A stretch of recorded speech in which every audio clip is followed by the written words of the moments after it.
I'm more of a heavier style fabricator, welder, that kind of stuff. But I'm like, let's try it. Let's give it a shot. And really, it's been history from there. It's really taken off.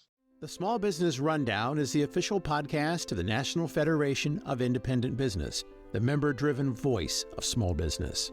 NFIB and our members advocate to keep America's small businesses strong and independent in Washington, D.C., all 50 states, and the nation's courts.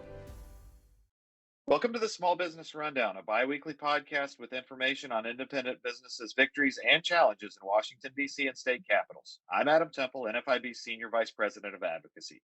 Today, our guest is a small business owner from Perryville, Missouri, who will share his experience adapting to the ever-changing online marketplace. Jared Cochran is an NFIB member, and he owns a company called Speed Fabrication. Jared, it's great for you to join us today. Thank you for coming on. Thank you for having me, Adam. This is an exciting opportunity. Well, we definitely look forward to diving into your experience adapting your small business in light of the changing online marketplace and sales opportunities. And so again, thank you for joining us. First, can I just ask you to start by telling me a little bit about the businesses that you and your family own? Yeah, Adam. So we own speedfabrication.com, which is an online metal fabrication company.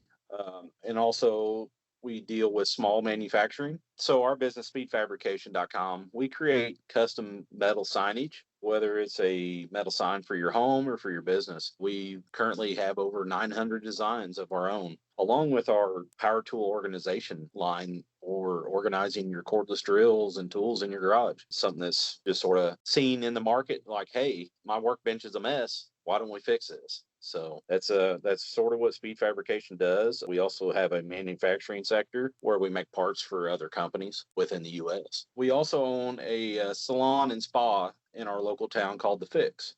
Excellent. How long have you guys been in business? So with the Fixx salon, we started that business in 2005. The Speed Fabrication, we started that as a bootstrap business as a hobby in 2016. Two very different businesses. What are one of the things that you enjoy most about owning a small business? You know, one of the great things is to see our products going out to people over the world and being able to have employees and see them progress in their lives and in their skills and, be able to provide for them. Right. Then let me look at it a little bit differently from the other side. What is one of the challenges that you'd point to as having to overcome as a small business owner? I tell you what, there's a million of those going on right now between market fluctuations, inflation, and all that craziness. One of the biggest problems we see currently is manpower issues, along with inflation. Yeah, we're hearing that a lot from small business owners across the country. Today's topic, digital marketplaces. You obviously sell online. When and why did you decide to start doing that? So it was a little bit of a change of pace. We started this business, Speed Fabrication, as a hobby. And my wife came to me and she's like, have you ever heard of the website called Etsy?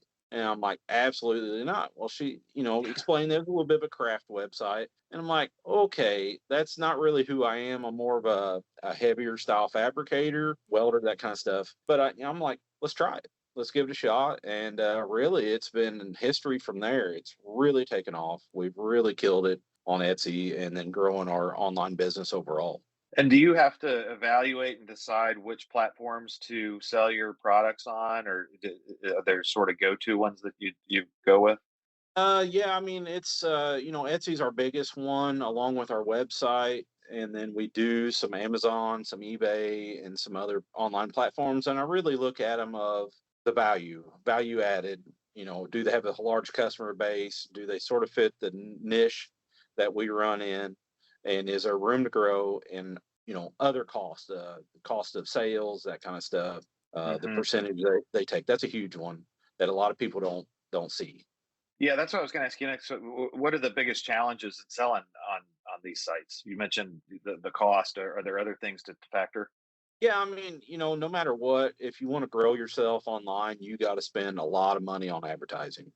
And that was something that we found out around 2019. We just started playing with advertising budgets, and that really made a huge difference. And of course, it hit during the COVID peak. Right. That was kicking off and everybody had free money to burn. So it made a huge difference, but we learned a lot during that time. And that's, basically what we really look at is where do we have a bigger market share to play with and, work with. And then we just move from there. Hmm. And you've been doing this for several years. What are some of the changes you've noticed since you started? Some of the biggest things that I've noticed, especially in our custom sign business, is there's a lot of copycat companies that are pop-ups from overseas, whether it's the Asian market is huge for our copycat stuff. We design all of our products in-house. So a lot of our, let's say, top 20 designs have been stolen by Asian companies and then reposted on these pop-up websites that they run as their product. So that's a huge one, is intellectual property and also website spoofing, that kind of stuff. It's huge.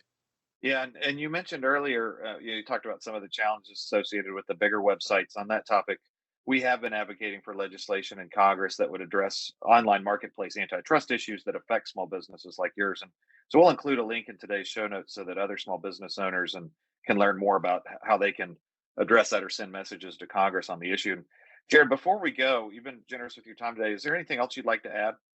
In today's changing world, as a small business owner, you can't get discouraged. Every day seems like a kick in the pants when you go to work and you think, oh man, I'm on top of the world. And by lunchtime, you're like, why'd I start this? And maybe I should sell it.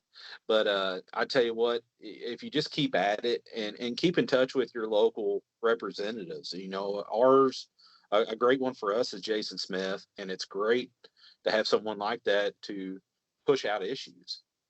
So, reach out to even your local economic development people and talk with them. Let them know of your business and what you're doing, because anybody that creates a business, whether it's one person or they employ 100 people, the trickle down effect is huge in a local economy.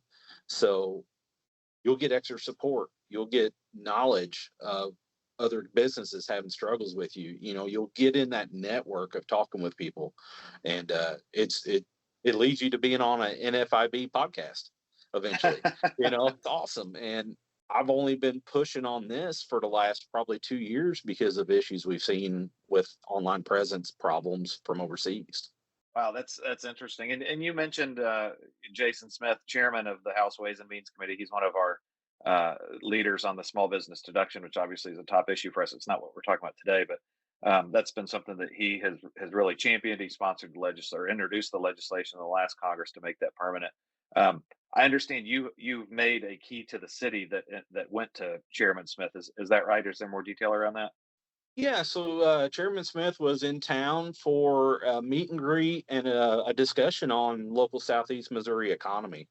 And I was approached by our city administrator, Brent Burek, and he asked, hey, would you mind making us a key to the city for Congressman Smith? And I'm like, absolutely.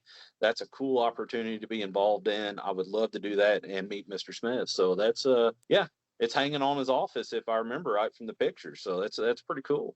That's my understanding. Yeah, that's awesome. So now we know where that came from. So absolutely, right here in Southeast Missouri. That's it. That's tremendous.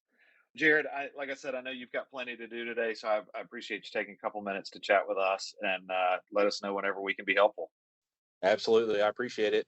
And just to the listeners out there online, if you have an NFIB rep come by your business, welcome in with open arms. You never know how much they can help you. That's a great place to end it. So thank you for the wise words, Jared. Yeah, thank you. As we wrap up today, I want to echo one thing that Jared said, and that's to get involved with your elected officials. Take a look at today's show notes for a link to more information on advocacy opportunities for small businesses fighting on a host of issues, whether it's anti-competitive practices on online marketplaces or the small business deduction. Our next episode premieres August 8th. If you have a question or a topic you'd like to hear about on a future podcast, please send us an email at podcast@nfib.org. And now I want to thank you, the listeners, for joining us on today's Small Business Rundown. We'll be back every 2 weeks bringing you news and analysis from Washington, D.C. and state capitals so that you, whether you're a business owner or a supporter of one, can continue to blaze a trail. The Small Business Rundown is brought to you by NFIB, the voice of small business. You can find us at nfib.com and on Twitter, Facebook, Instagram, and LinkedIn.